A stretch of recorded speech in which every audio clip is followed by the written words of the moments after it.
If we can go to Tim Granata's talk on the effects of low gravity and cosmic radiation on microalgal growth and polymer production. Okay, I want to thank the organizers for inviting us and for scheduling us at the 9:40 talk, because it's 9:40. It's what is it here? 22:21 here, European Central Time. So it gave me time to eat dinner and get into my pajamas. So next slide, please. What I want to talk about today is our ideas on the lunar surface science experiment, give you a brief history of our center, cover the origins and status of this project, describe the experimental methods, and then, just in case you dozed off, I'll reiterate everything in the closing remarks. Next slide, please. The objectives are to study the physiology and biochemical composition of microalgae exposed to ionizing radiation and reduced gravity. To do this, we've developed a modular bioreactor system to acquire data in near real time. We hope these experiments are precursors for microbial factories to produce raw materials for manufacturing on lunar and Martian stations while providing added value products, things like health and nutrient supplements, for example, and to have light support processes, for example, CO2 uptake and oxygen production. This all promotes a cradle-to-cradle closed material loop concept that's essential for deep space exploration. Next slide, please. Our Center for Bioscience and Medical Engineering has a long history in space biology. We've worked on numerous bioreactors, seen in the upper right-hand panel, and on experiments with many cell types. We've contributed to the ESA roadmap looking at lunar and Martian stations, and we've demonstrated an algal bioreactor in a simulated lunar habitat, believe it or not, under a Swiss glacier that was part of an ESA project, humorously called Igluna, which I think you saw on Bernard's slide. Plus, we've completed an ESA feasibility study on microbial factories at the lunar South Pole. Our center houses Biotest, which does project management for cubic and biolab experiments on the ISS. Additionally, we are an ESA-approved ground facility for reduced and microgravity experiments.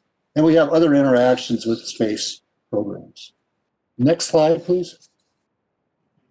The project began with the ESA roadmap, where we promoted our microbial factories in space to establish the idea of technical readiness level 1. We went to level 2, doing the feasibility study for microbial factories. For level 3, we went into the lab and did studies of algae in simulated reduced gravity and 1G. Then to get from level 4 to level 9, we had an opportunity for a space shot using a bioreactor from Space Farm, an Israeli company, but we had to decline it because it really had no temperature control, which we needed, and there were some other problems. So our next step was to work with Swiss Industries to conceive a better bioreactor, and this was for a nanosat project.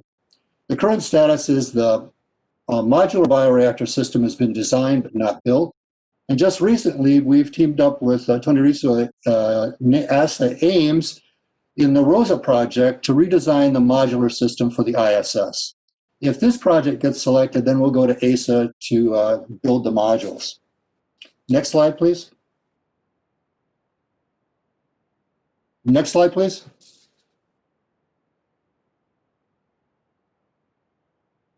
Thank you. There have been I think you missed a slide. Can you back up? Okay. Since there have been about 51 algal experiments in space since the early 60s, so really, why do we need another one? Well, here's why. Only 17 of the experiments were long-term experiments, and these really didn't have the kind of measurements we needed. Only 2 of the experiments returned in-flight data, but worst is that 80% of the experiments studied 2 species of green algae, not really representative of algae. Some of the results of these studies were that growth rates were similar in 0G and 1G, and also reduced in 0G and 1G. That there was a reduction of organelles, but there was no effect on organelles. That there was reduction or bleaching of pigments, but no effect on pigments. And that there was increased photosynthetic production, but these had no controls. And that studies of flagellated cells swim faster in 0G than 1G, but these studies didn't test phototaxis. Well, we found that under simulated 0G, we had similar swimming speeds to 1G, and we had phototaxis. The effects of mutations were varied. 7 studies found positive effects on cells, 7 negative, and 7 no effects at all, or 15 no effects at all. Next slide, please.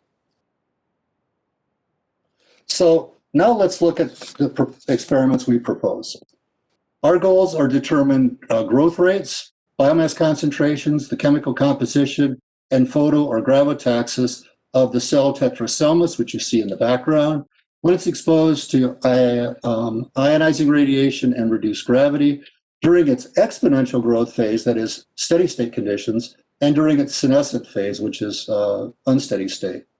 And we have 4 different hypotheses we want to test for steady state and unsteady state, giving us a total of 8 experiments. So our hypotheses out there are no measurable mutations in cells that affect growth rates and biomass under cosmic radiation relative to controls. Next slide, please.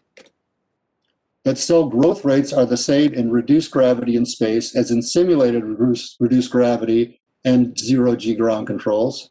That cells under reduced gravity in space have the same biochemical composition as cells under ground controls, and that cells swim to light the same as we found in our ground controls. Next slide, please. To conduct these experiments, we'll use an automated modular bioreactor. This has a biological module with an optical array shown in the inset below that will non-invasively measure dissolved oxygen, pH, which we can calibrate to dissolve CO2, biomass via optical density, and chlorophyll fluorescence. In addition, we'll have absorbance and fluorescence for various cell stains. The module also has circuits to measure temperature and cosmic radiation. There are other modules for temperature control and electronics. Next slide, please. Today, I'm only going to speak about the biological module. It has 2 sections. On the top, a lit section, and under that is a dark section. The lit section has 4 milliliter chambers, growth chambers. 2 are treatments exposed to ionizing radiation, and 2 are controls shielded from it. The dark section has 1 mixing chamber and reservoirs for cell stains, medium, deionized rinse water, and waste. And all of these are connected with a fluidics network of tubing, valves, and a pump. Next slide, please. Growth rates will be determined in the top 4 chambers sampled hourly for optical density, chlorophyll fluorescence, oxygen, pH. We'll have irradiance in the photosynthetic spectrum, as well as temperature and cosmic radiation. Next slide, please. Steady state growth will be maintained by diluting the chambers with the medium at a rate of 0.5 milliliters per day. As the medium enters one chamber, shown by this red line, a sample is displaced into the mixing chamber, shown by the green line. There, optical density and chlorophyll are measured to determine if the samples are representative of the growth chamber. Next, optical biochemical measurements are taken without staining cells to serve as a blank. Then cells are stained for viability, DNA, and lipids and analyzed, and stained again for proteins and starches. Next slide, please.